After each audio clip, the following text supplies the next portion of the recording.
E é desse modelo aí, tá bom, meu patrão? Já sorri, já chorei. Caminhoneiro eu me tornei, viu? Meu pai queria doutor, minha mãe queria engenheiro, mas a força da bomba injetora que batia no lugar do coração dizia que era pra ser caminhoneiro, era pra correr sentado com o joelho dobrado. Caminhão arqueado, vidro fechado, retrovisor regulado, e o couro ia comendo, o cargueiro correspondendo.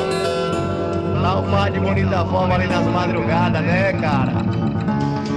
Capa 10 ligando, somzinho, o caminhão ia tocando, bandeira do GF do lado representando. Aí a boca ficava boa de luxo. Eita! Era desse jeito, desse modelo aí, tá bom, rapaz?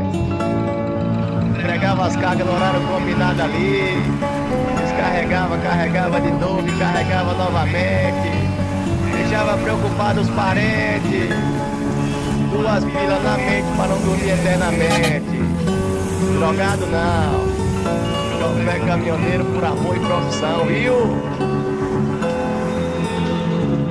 Com certeza aí, é nós aí, transportando o progresso desse país, sendo humilhado, pisado, chicoteado, mas com certeza pelas crianças ali, né, sendo admirado,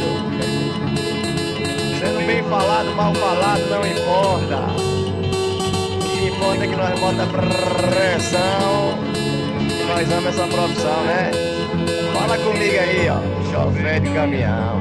Tudo, mano.